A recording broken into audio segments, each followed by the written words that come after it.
All right, welcome to BoxTheBase. I'm your host Vic. This is my co-host Josh, and we have a very I think the best way to put it is a drama-filled episode. I mean, Yeah, we've talked about this topic a lot, and I'll just come out and say it. I mean, it's Rafael Devers again in the news. This one, the biggest one of them all, and let me just say, I'll put it on the record because we talked about this off the air, but you see the fifth one, but I have to give my co-host a credit because we went back and forth about this. I never thought he was gonna be traded. I mean, to be fair, I only thought that because I didn't think they ever really should have, and I think a lot of people can agree with that. But the situation clearly just got out of hand for both sides.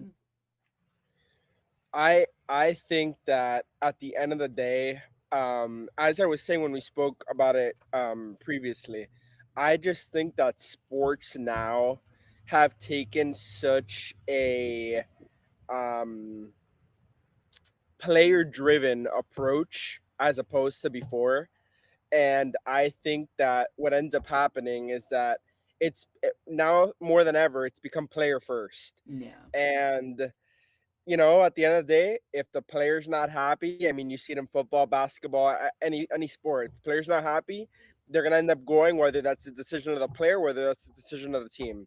yeah. And ultimately, the team saw that the Denver situation was hurting them, and they said, might as well cut our losses now before it gets too late. Yeah. So before we dive any deeper into like really our thoughts and everything, I kind of just want to bring up what the deal was in general. So, obviously we know the Giants get Devers, and the Boston gets Kyle Harris, who's only 23 and a left-hander. I mean, he wasn't pitching too great. He had like I think a 4 ERA or something, but I mean he's still pretty young and time to develop. I think so there. Jordan Hicks, who I really think he was just a throw-in piece. The Giants got He him. hasn't been very good at all. Yeah, the Giants got him as a starter last year. They moved him back to the bullpen this year because he wasn't good. And then what? He's owed I think 30 million still, and they didn't want And that.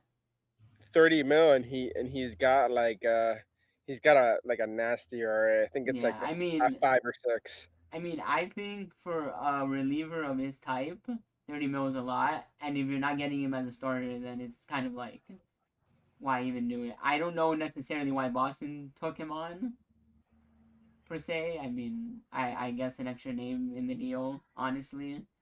They get James Tibbs the third, who's the Giants' fourth ranked prospect. Which, by the way, I wanted to point this out because I didn't realize it until I saw a tweet about it. But Cam Smith and James Tibbs were roommates at Florida State, and it's pretty funny that Cam Smith got traded before his MLB debut for Kyle Tucker, and James Tibbs also got traded for Rafael Devers before his MLB debut. So I That's an mean, interesting one. I didn't know. both of them getting traded for superstar players, basically.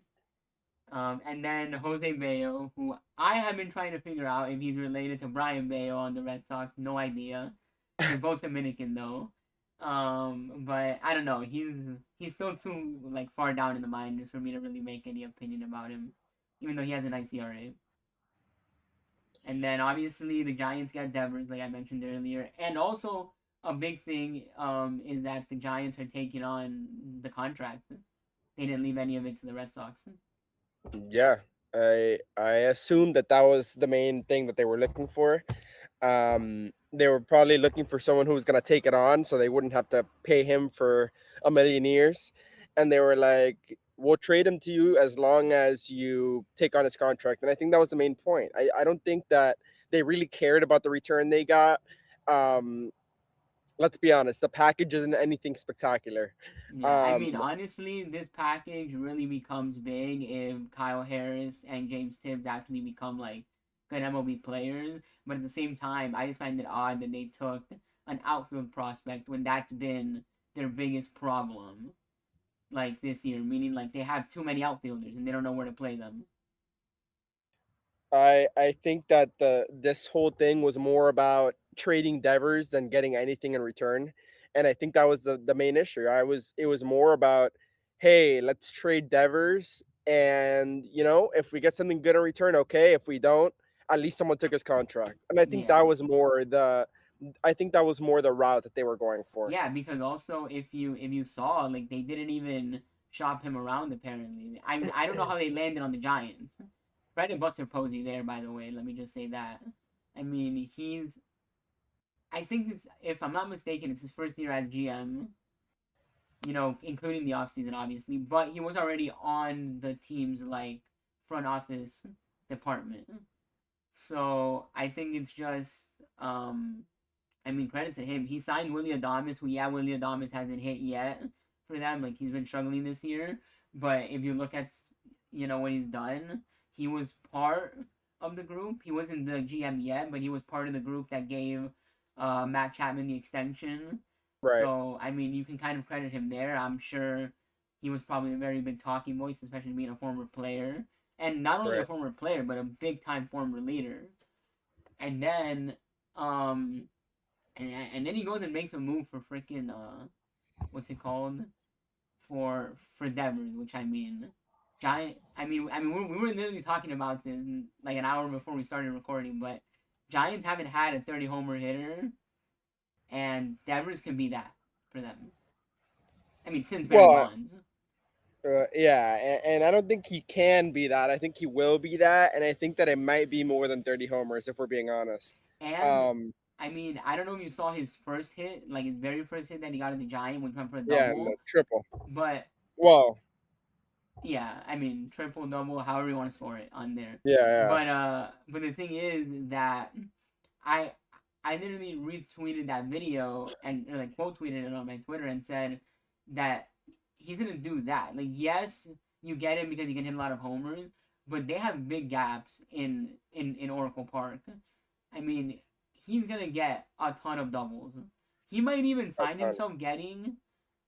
There's a possibility that next year You can get a he triple. he'll get a triple. He might set a career high in triples, because if he finds the right spots over there, I mean, he's hitting a bunch of doubles, and that's, I think, more valuable in a way than his homers, because it'll just rack up a bunch of like RBIs for him.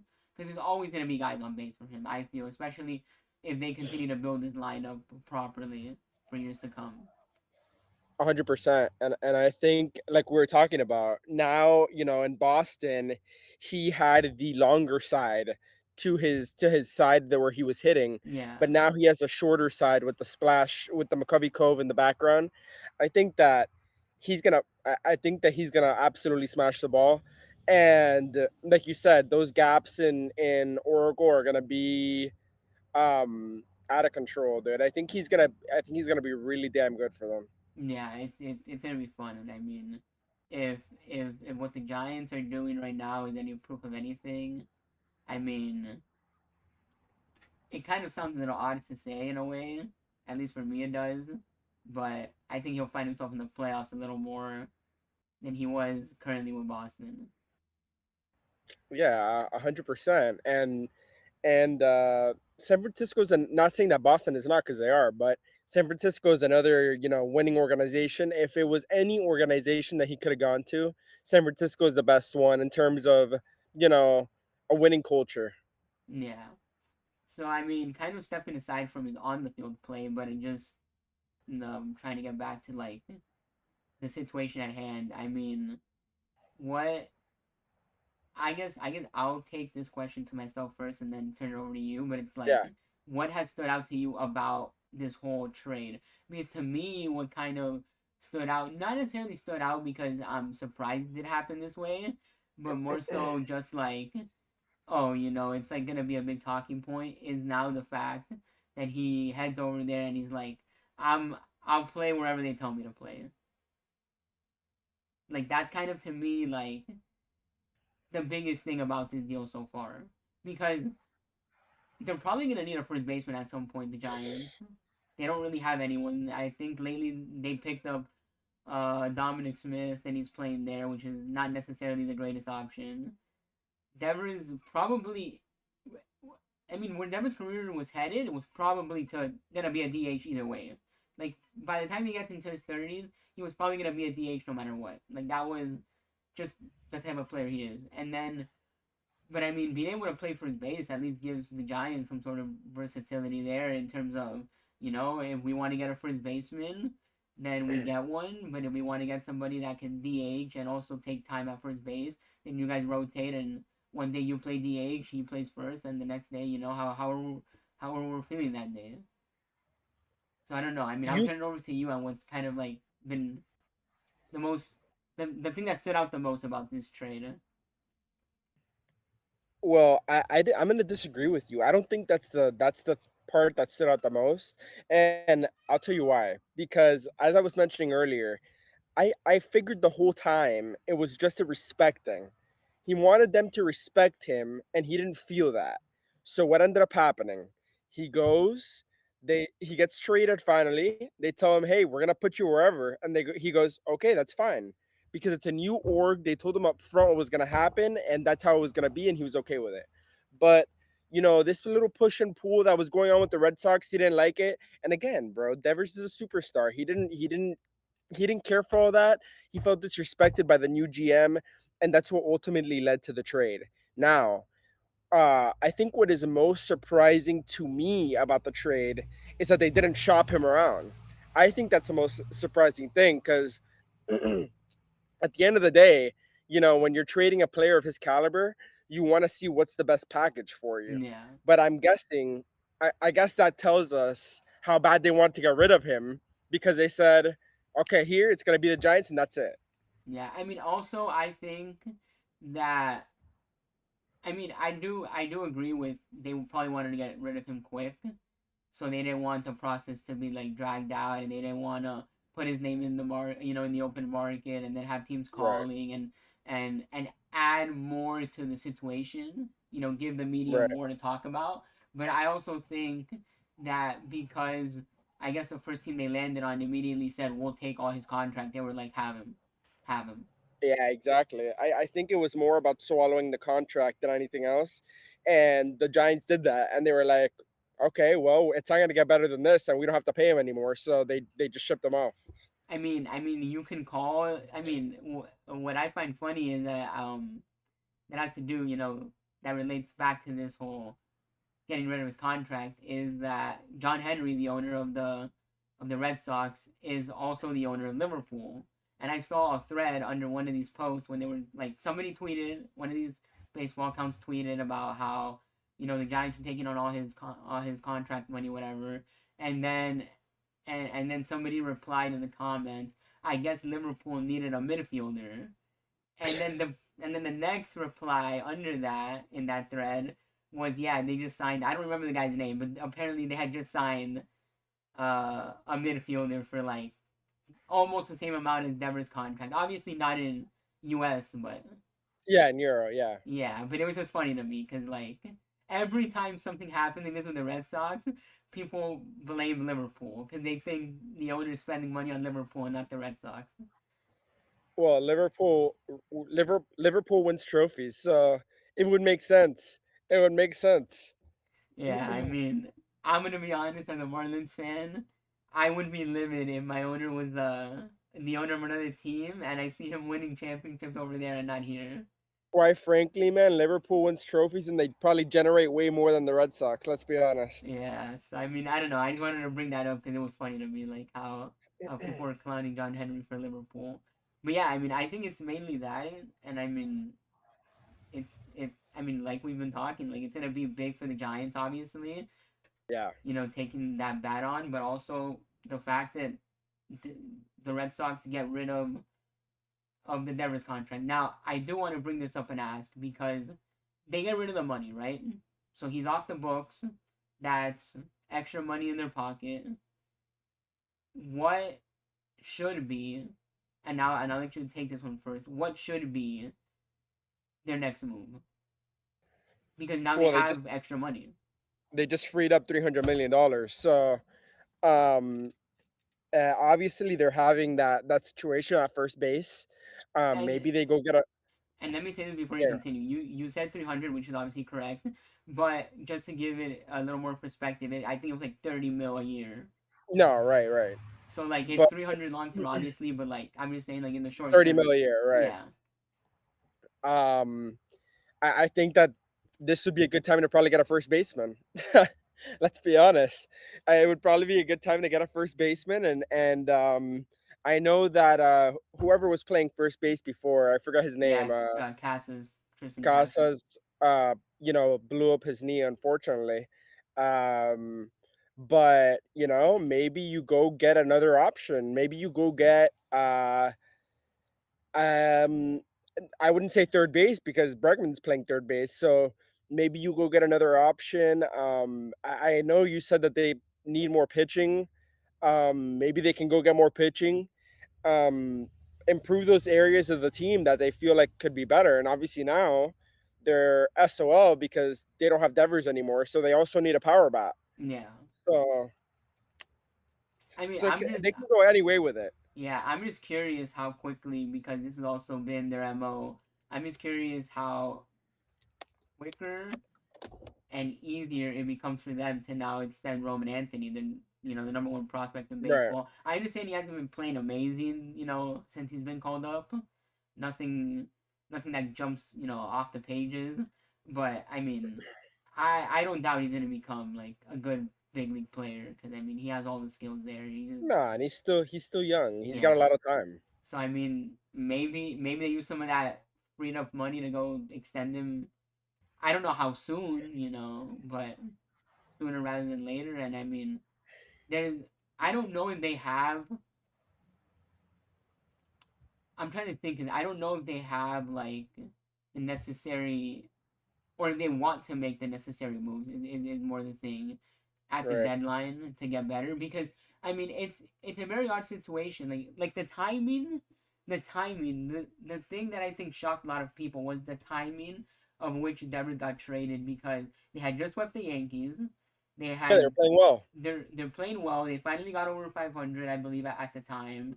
You know, then they go ahead and like trade him now. Like it just, I think the timing felt odd, because you were, I mean, if you're a Red Sox fan, and especially an optimistic one, you probably felt like the Devers stuff was behind you. You're like, okay, it's been a little bit since any Devers drama has been in the news. We're winning games. It's We're moving forward. we're moving forward. It's like, I don't, maybe something happened behind closed doors, and they made amends. Who knows? Whatever. And then he gets just out of nowhere. When was it? Like 2 days ago, 3 days I ago. think Then he got his traded. no, dude, it was last week. It was last week. Last weekend. Last weekend. Yeah. So I mean, Um I think that the last thing I want to say about this whole Devers thing is that I think in the end it was a win for both teams. Obviously, the Red Sox didn't want this guy anymore because of the whole drama.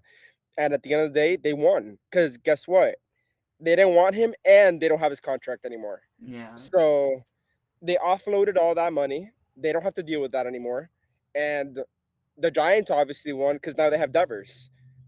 And so I think at the end of all this, both teams came out winning. yeah. And I'm gonna say this, and I mean, it seems, obviously I mentioned earlier how they have a logjam in the outfield, so Hmm. like suggesting this maybe isn't the greatest thing, but I would say these are the kind of signings you do and figure out your roster later. Just have the players on your roster first, which Right. is, now that they have all this money open, they should be like front of the line trying to sign Kyle Tucker this offseason, That too. because it That would too. give them a lefty bat Even with though Kyle power. Tucker sold my parlay the other day, but Yeah. yeah, I guess he can go to the Red Sox this offseason. Yeah, I mean, it would definitely fill a power need that they don't have anymore with Devers gone, and I mean, hey, go take advantage of that little short freaking, what, right field?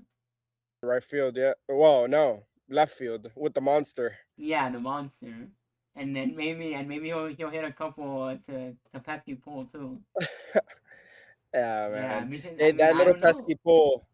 Let me tell you, bro. Just a comment about the pesky pole. I was looking at. I had seen something about the Red Sox dimensions the other day. They placed that pesky pole in a spot where almost no hitter could hit it. It's at such a weird angle that it takes like the perfect curve of the ball to hit it around the pesky pole. No, yeah, and I don't know if you saw earlier, but of course, the one guy on the roster who ends up hitting a walk off using the pesky pole was then Rafael, their center fielder. Oh, I saw that. I It's did like, see that the of other day. course, out of all players, he would be the one to do it. Like it couldn't be anyone else. But sorry, go ahead. I cut you off. Yeah, dude. I mean, just to add on to the little pesky pole for a second, because it got me thinking now. That's like a modern day. I mean, obviously we're not old enough to have seen it in person, but if you play MLB the Show, that's like a modern day polo ground. Yeah, because you hit it like 290 and it's a home run, but it's at such a weird juncture in the ballpark that you have to hit the ball perfectly to hit it out at the pesky pole. Yeah, so just kind of getting back to the topic of where they should allocate this money. I mean, you touched on it. Like, obviously, they could go and get some pitching, whatever, find things that are available, sign some guys. And then on top of that, I mean, I would say go ahead and get, like, try and get someone like Kyle Tucker. I mean, Right. I don't know if he's necessarily replacing the Devers production one for one, but he's an amazing hitter and he's definitely gonna hit for power, especially Oh, he there in Boston. produces. Yeah, so I mean, I just don't really see why not. Alrighty, sir. Are you ready for our next topic? Yeah, I'm ready. And I want to preface this, by the way. I want to preface this by saying I'm the student in this segment. I'm not very I wouldn't say when it comes to college baseball, I'm not very knowledgeable. Yeah, I'll watch games here and there, but in terms of deep dives into the prospects that are coming up into this year's draft, I wouldn't lie to you guys and say I'm knowledgeable because the truth is that I'm not.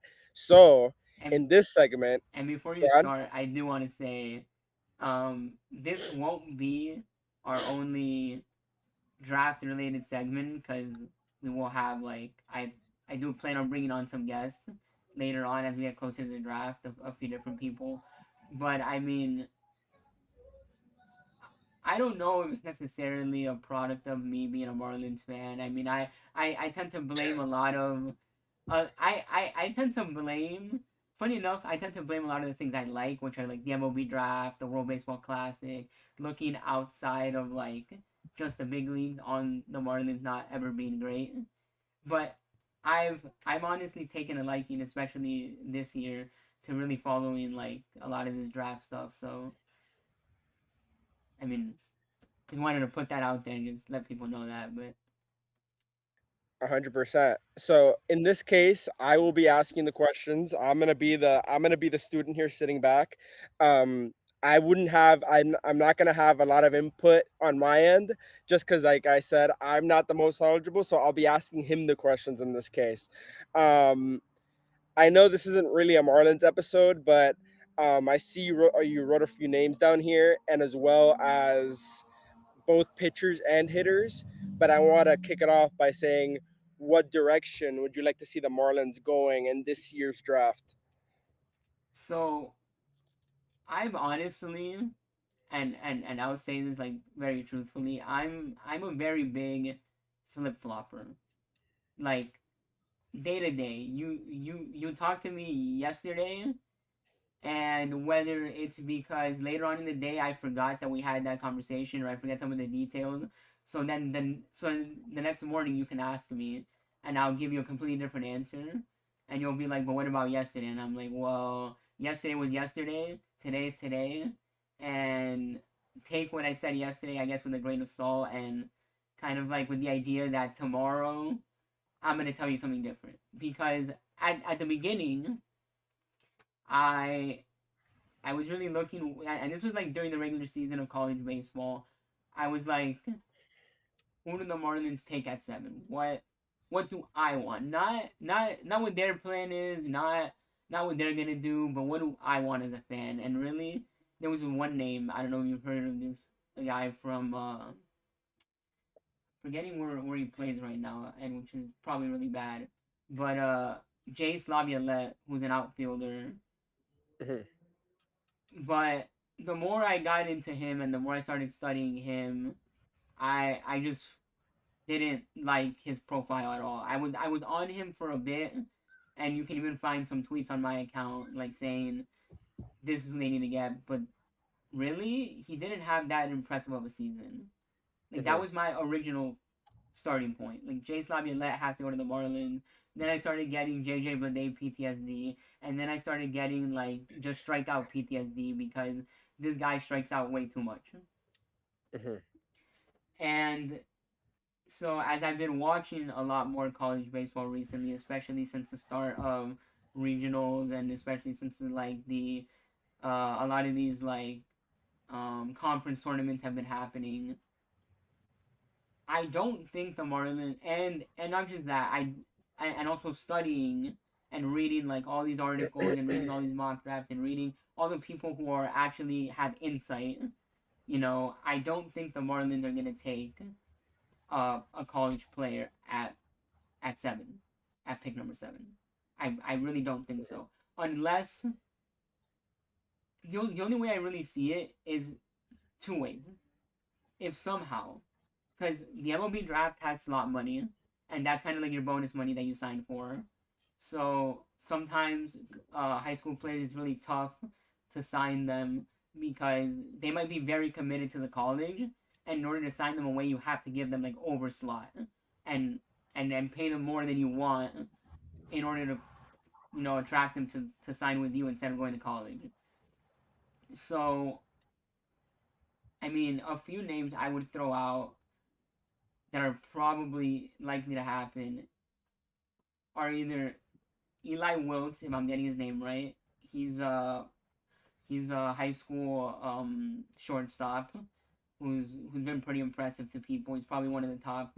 I mean, I've seen him projected in some cases as the number one pick, which I mean, I still think it's gonna be Ethan Holiday. I don't know how you skip out on Uh, the Holiday bloodline, That's what but they're saying, man. That's what they're saying. yeah. So I mean, I still think, but I mean the Nationals have the number one pick, and I really have no clue what they want. Um, but another name that I've heard also that they really like is JoJo Parker, who's probably some of the best hit tool in this draft. And I mean, he already has like good size. He's like 6'1", I think 6'2". He obviously has a lot of room to grow. I wrote about this on my Twitter. There's like a thread. I think it's pinned right now on my Twitter. But like the Marlins invested heavily into the weight room, and they love to draft, what they call prep players, which are high school players. And if you go ahead and sign these players, that are prep players, then you want to have like the weight room, the proper nutrition, because those are the guys that still have a lot left to grow. Right. Um, So I would honestly look for like someone like that, like JoJo Parker. If you guys want to look him up, I mean, there's a lot of footage on him. Eli Wilkes as well is another name. If I'm pronouncing his last name right, I really don't know. I get confused every time I look at it. But he's another one that I would tell you guys to like look up and look into. And then if there's any possibility they take a college player, it'll probably be because this guy was really available, and that would be Jamie Arnold from Florida State, who's been one of the best left-handed pitchers and is one of the best pitchers in this draft. He doesn't throw very hard, but he has great control and is somebody who I feel like they could develop and kind of bring up quickly, through the system. So if he's available, if he's here's the thing, if Jamie Arnold is available and the other two prep players I mentioned are not, or they want too much slot money, then I could see them taking Jamie Arnold. So Jamie Arnold is, I don't think, the number one, but he might be the number 3 on their draft board. And then the one guy who I think is very like we have to reach because we like this guy, but he's maybe like number 5, at least it's number 5, number 6, out of the top 3, out of the top 4 would be a catcher from Auburn, outfield catcher from Auburn, Ike Irish, who he's a very big time power bat. He plays nice defense, but nothing that jumps out at you in my opinion.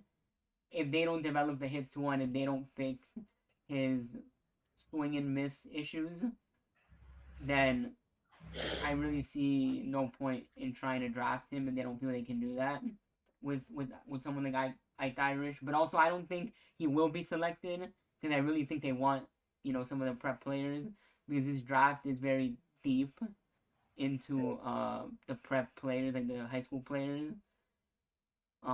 So that's kind of what I can give you. Like those are so if you want like a bit of a recap, I would look at Eli Wills and JoJo Parker as like the two names that are likely to be selected if available, and then I would look at Jamie Arnold and Ike Irish from the college route. Okay. So, in that same breath, I know you talked about number one, number two, number three in the draft at certain positions. Give me your best hitter to your belief. I know that, during the draft a bunch of boards are available and you're able to see all of that, but to your belief, who is the best pitcher and hitter available in this year's draft? So best picture, I think would honestly depend who you're asking and what they value more. But I'll give you two names just because they can kind of flip flop, and I don't think their draft position is gonna really dictate who's better. I think it'll be more of what teams want. Mhm. So there's two names that I'm gonna throw out for best picture. Seth Hernandez, who's a high schooler. I believe he's a lefty or a righty. I don't know if you want to look him up quickly, but Seth. yeah, Seth Hernandez. He might actually be a righty now that I'm thinking about it, but he has some of the best stuff, like coming out of high school, and he's just considered like to be the best. Like he's been honestly projected 1-1 as well. Like if it's not Ethan Holiday, which I honestly would be a little surprised if it's not, then I can almost see the Nationals He's a taking. right-hander. Yeah, I can almost see the Nationals taking Seth Hernandez 1-1, and kind of like he could be someone. Obviously, he's a right-hander, but I would compare him just to give you an example as a Marlins fan. I would compare him to someone like Thomas White that we have in our farm Mhm. system, Right. who's been like flying up the ranks and who's been like impressive almost at every level. That's what I Right. would consider Seth Hernandez. And then if you just want the arm that I think is gonna get to the major league the quickest and is gonna progress through and is gonna be very easy to develop and is gonna be less worry because I feel like high school players always have a lot more worry than college players. I would tell you Cade Anderson from LSU, who Mhm. funny enough, at the time that we're recording this, he's gonna throw game one for LSU. Tonight. Yeah, and this guy has been like amazing. He struck out I don't remember like a seven or something or like in his in his last outing at the College World Series. I mean, there was a time where Jamie Arnold was the best pitcher, but like is the case with a lot of college players, the minute you enter the College World Series or the minute you enter like playoffs, Mhm. tournaments, the Right. regional, super regional, and you start pitching there, your stock flies up, and Right. he was gonna be selected. Like he was one of the best five. Kate Anderson was like top five best pitchers in this draft class. But I think what he's done at regionals, super regionals, and College World Series, I think he's put himself at number one. And he's a lefty, which I think. I mean, I would hope anyway that teams value that a little more because you get less of those in the big leagues. So those are the two pictures: Seth Hernandez and what's it called, and Kate Anderson for the pictures.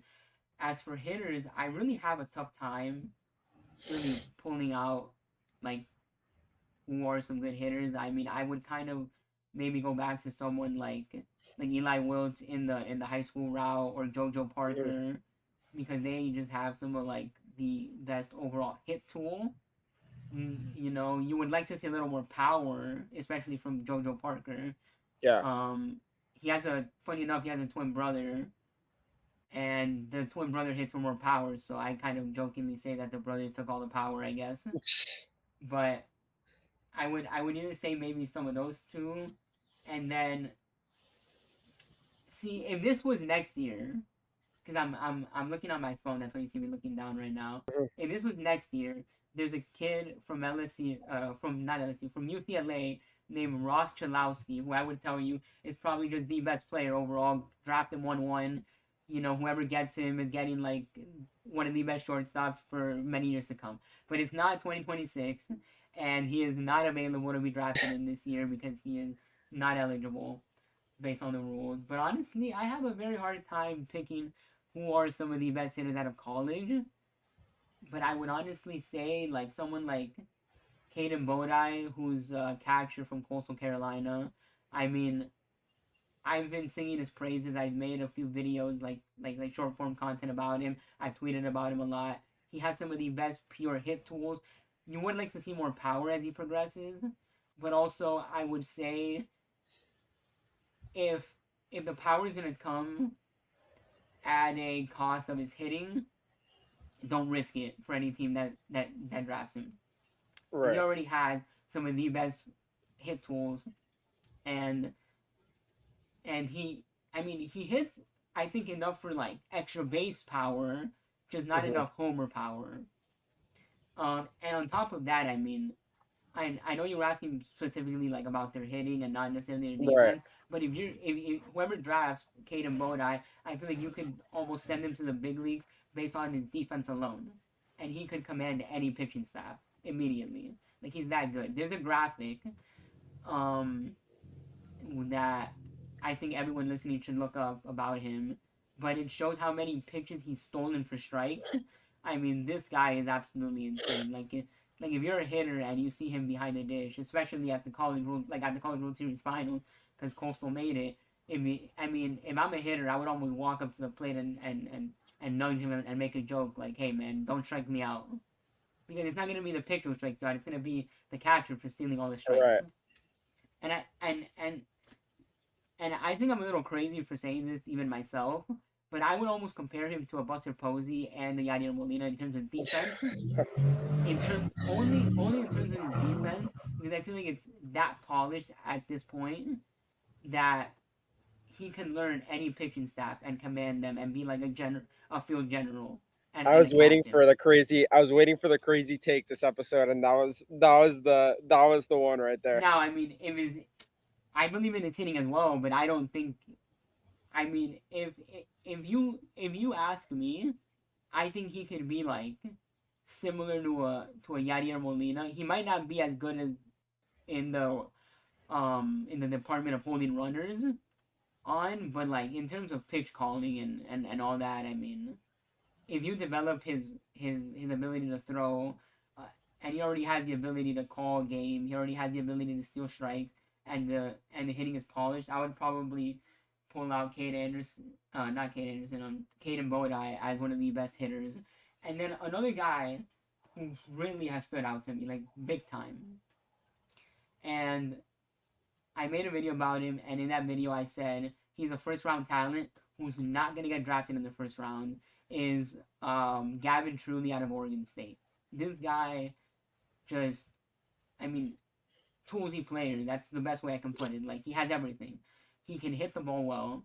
He's, I could see him being at max if his power doesn't fully develop as a pro. I can see him being like a 15 to 20 homer guy, and then on top of that, he would be like tons of doubles, tons of doubles.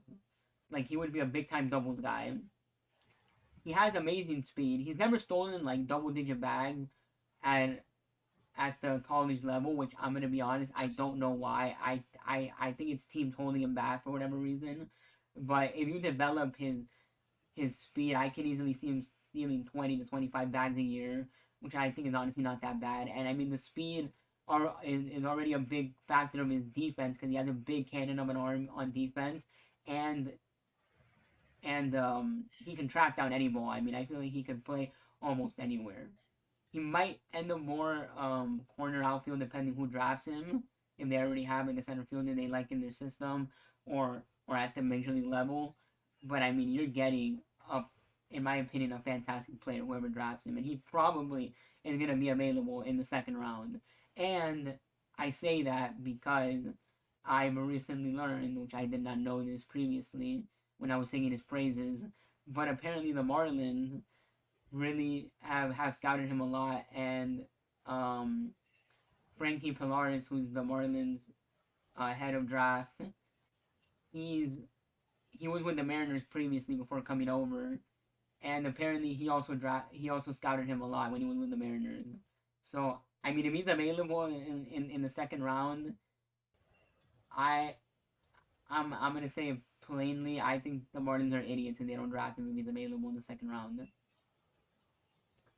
All right, so that's your final answers for both pitchers and hitters. Yeah, I would honestly, just to recap, I would say Seth Hernandez from the high school level, and then Kate Anderson at the college level, and then I mean for hitters, I didn't really talk a lot about the high school one because I already mentioned it previously. JoJo Parker and Eli Wiltz, and then Caden Bodai and Gavin Truly. Really,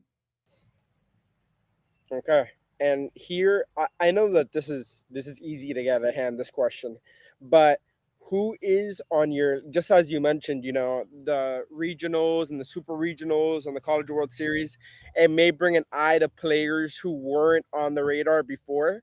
So if you can just give me maybe two players that were not on your radar before that were after all the tournaments. um, well, one of them, and I think you'd be familiar with the name because they play in the same conference as Miami, Hmm. and well, they're the reasons we didn't make the College World Series. Would be Eddie King from Louisville. Yeah. I mean, I don't know what this guy's full season looks like. I'll be honest. I didn't really sit down and watch a lot of Louisville game. I haven't studied a lot of tape on him. But I mean, I feel like if you didn't know him before and if teams weren't high on him before, he's had an amazing just regional, super regional, and even College World Series. I understand that now. I mean, they got eliminated and stuff, and they were kind of like I think they only won one game at the College World Series and stuff. But he was like a big reason for that. So I mean, he's somebody who really stood out and I mean, just kind of jumped off the page to me. Another hitter that would really that has kind of stood out to me in the last few days would be Jared Jones from UCLA. He's their first baseman. I always thought that if a team is gonna draft him, they're probably gonna draft him like either with their competitive balance pick in the competitive balance round A, or it would be somewhere like second to third round because he's a big time power bat. He did struggle a little bit. He was in a little bit of a slump in super regionals, but he has a lot of power upside. I almost want to compare him a little bit to a Pete Alonso, kind of like Hmm. raw power at first base, except for the fact that Pete Alonso doesn't strike out nearly as much. So, I mean, at least recently, anyways, I think Pete Alonso has cut down on his strikeouts Hmm. over the years and stuff. But I mean, Pete Alonso, I believe, was also selected in the second round, so it's not un- unfair to compare Jerry Jones in a way this draft to someone like him. I just think you get less hit tool out of Jerry Jones. Um, and really, I mean, nobody else. I would kind of just point out maybe somebody like Brett Summerhill, even though Arizona kind of just went like two and done Yeah. at the College World Series and didn't do a whole lot. And I'll be honest, I didn't really watch a lot of their super regionals or regional games. But I mean, I think he had a pretty good overall season that somebody might take him. I don't know if he's necessary. I could see him depending on how teams like him. I could see Brendan Summerhill being like back half of the first round. And if he's available in the second round, I think it'd be kind of crazy for a team not to take him. I mean, at some point. But that's kind of what I have for hitters and stuff. And then in terms of pitchers, I have a few, honestly. I would kind of say Zach Roots is somebody who I understand that this was like more of like a positive, like who's kind of jumped out more, but honestly, he might be trending in the opposite direction a little bit.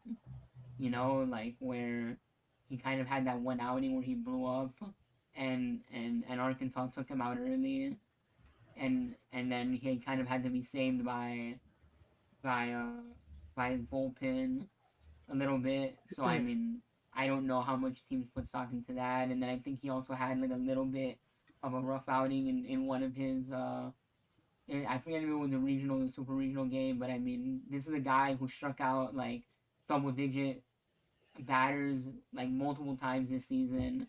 So I don't think one outing should completely deter a team.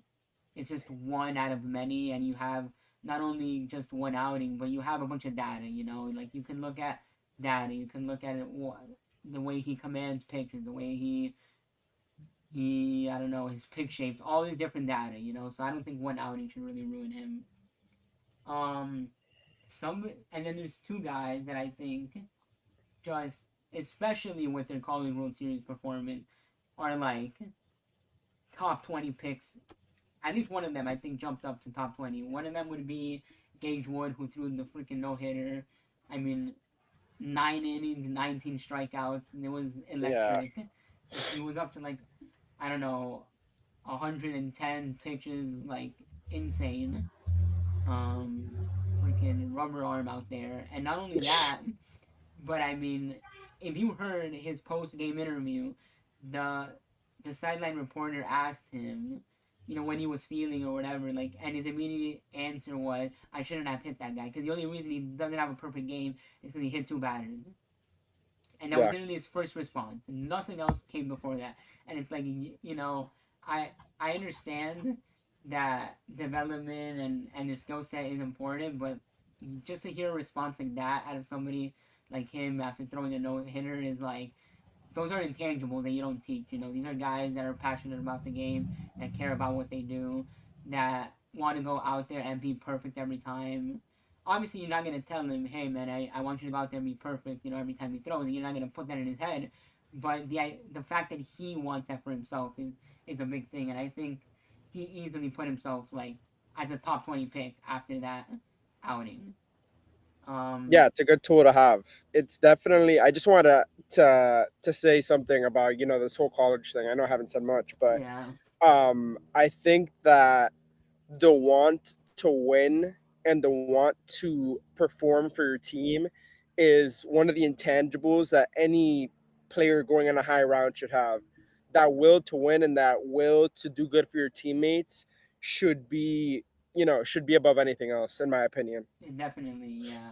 And then another guy who's gonna be on display again in this College World Series, probably in Game Two, because I highly doubt they wait for an unknown Game Three, but would be Jacob Morrison from Coastal Carolina. He threw in his last outing at the College World Series.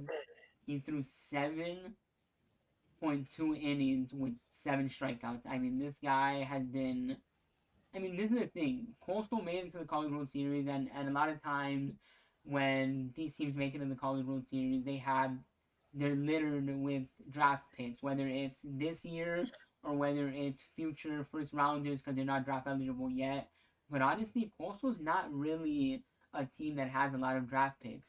I mean, we mentioned Caden Bodie earlier, but the other guy who should be up there on people's radar, especially if you're picking later in the draft, and a lot of the top arms are gone, is somebody like Jacob Morrison, who's been just phenomenal for that team. And I feel like he's another guy who has like a complete just like grit, you know, will to win, want to win, and want to be, you know, just great. I mean, I saw a clip the other day where they were, you know, doing press conferences before you know tonight's game, at the College World Series, and one of the reporters, which I think was a dumb question if you ask me personally, but one of the reporters asked the Coastal Carolina players, what do they admire about LSU, like as fans and student athletes? And I'm like, that's who they're playing against. There's nothing they want to admire about them. Yeah, But Jacob Morrison was one of the guys who kind of stood up and was like, we don't worry about that. We don't care about what they're doing over there. We care about ourselves and winning. 100%. I mean, I think he's somebody who's gonna be interesting depending who drafts him, honestly. And just because of what they've been able to do in recent, I don't know how high um the Mariners are picking, but I think it'd be pretty cool if the Mariners pick him because they're known for developing pitching as well at some point in the draft. I mean, I don't know. I don't know if he's gonna go first round because there's a lot of other interesting names in general. But if he's available in the second round and the Mariners are right there, I feel like that'd be cool just because he'd be entering a system, in my opinion, that would develop him. I mean, just to give an example, they have Brian Wu on their staff, and Brian Wu was somebody who didn't jump off the pages coming out of college because he had a high ERA and this and that. But his data, all his other numbers, all his other stuff looked nice. And look at him now; he's like part of that monster rotation in Seattle. Seattle. And I think on that note, a good way to end it off, since you just mentioned the Coastal Carolina pitcher, I think we should end it off on you giving your thoughts on who wins this College World Series. I'm gonna be honest, because I've actually been like paying attention to all of these games and watching most of them. I have a very hard time picking who wins because this is like a super strong team in LSU. All around, they're gonna have some great pitching. Kate Anderson is gonna throw game one, and it's like at this point, I don't want to go against Kate Anderson. Um, and um, and Coastal Carolina is just on a heater. They're probably the hottest team in all of baseball on planet Earth right now. I mean, unless you've been seeing what the Tampa Bay Rays are doing of late, my goodness. Yeah, they're pretty hot too right now. Just had to throw that out there because Yeah, it just came to me. But I mean, there's nobody who I think is a hotter team right now than Coastal, and it's like I genuinely don't know. I mean, I'm gonna be honest, and usually when I don't know, I tend to give you who I want to win instead of who I think will win. And I think with the type of year they've had, it would just be amazing to watch Coastal be the winners of this all. I mean, it's I think this series is gonna go 3 games. Honestly, if you ask me, they might even play some insane extra inning baseball because it's just impossible. I think for me to pick right now who actually wins. I mean, two like just amazingly strong teams. Both are because here's what I'll say, and what I've seen from watching all their games from both teams at the College World Series. LSU has had to fight back a lot, and they've been rallying from behind. They are never out of it. They keep themselves in it. They they just are always fighting there.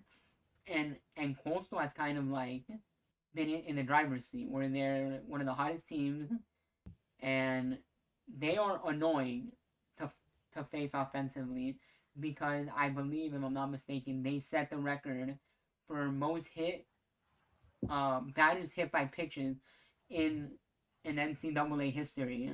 And the thing is, Coastal's annoying about that because they're within the rules. I've seen a lot of their hit by pitches. They're not leaning into the pitches. They're not doing anything. The only thing that they are doing, which I guess you can call it cheating, I guess you can call it whatever you want, is that they're not trying their best to get out of the way. I mean, they're not leaning in, but they're not making an effort to get out of the way. And unfortunately for the college rules, the rule only says you can't make an attempt. It does not specify that you have to make an attempt to get out of the way. I yeah, I believe I believe at the MLB level, the ruling is you have to make an attempt to get out of the way, but in college you don't. So Coastal Carolina, what do? They take their hip by pitches. Almost every single batter is wearing an elbow guard. They wear it on the elbow guard, take their base, and then next thing you know, you've given up 3 or 4 runs without even with, and you only gave up like 2 or 3 hits because all these guys are getting plunked. So You got to respect it. I mean, call it whatever you want, but I think it's a freaking beautiful strategy if you ask me for them because they're not a team that hits for a ton of power. They're not a team that's gonna blow you out of the ballpark in terms of the big home runs and then unlike LSU, I mean LSU has the pitching, LSU has the power, LSU has more firepower when it comes to pitching and just power at the plate. So that's the thing. I mean, the other day, Jerry Jones, the first baseman who we talked about earlier, he freaking smacked a 3-run homer, or I believe it was. It's like Colts never gonna do that. So, betting wise, right now, for all the betting people out there, LSU is a minus 175, which is not a heavy favorite. It's not a heavy favorite, but it's a decent favorite. If you were a betting man, and I guess we'll end it off on this. If you were a betting man, who would you bet on to win this World Series?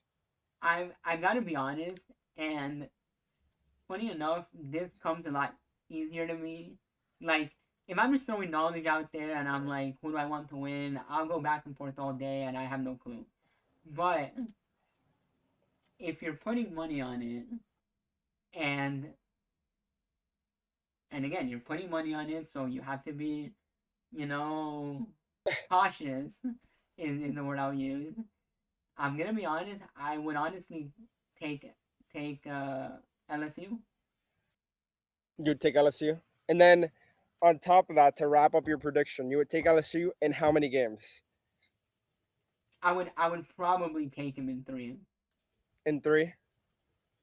But All right. I will say this: if you are trying to go game by game, and you're not trying to put all your money on the whole series, even though that's probably where you get the most out of your outcome, Yeah. I would say go game by game, and if Coastal Carolina does damage and their offense looks just as annoying, getting hit by pitches, taking their walks, getting on base, putting 2 3 hits together back to back to back against Kate Anderson tonight. Cause look, tonight, I'm telling you, put your money tonight on LSU. Or I mean, obviously by the time we recorded this, or by the time it's out, it's probably gonna be already over, and we'll know Yeah. everything. But I'm still gonna say this either way, because at the time of recording, we're in present time.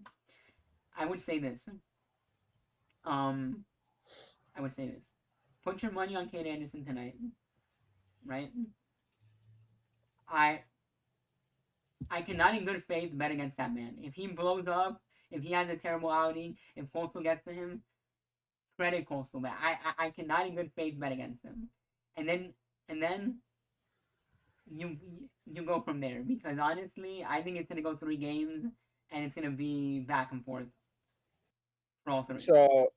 So we'll end the episode off on this. Your final prediction is LSU in three. LSU in 3. Now I'm gonna be honest. Just because I say that don't mean nothing. I'm probably gonna be rooting and more favoring Coastal, just because that would I think in turn be the better story if they win. Right, but the rational Yeah, prediction. but the rational prediction and the better prediction, I think you have to go LSU. It's just I mean Right. it's just what you got to do. That's fair. We'll be tuned in. Definitely.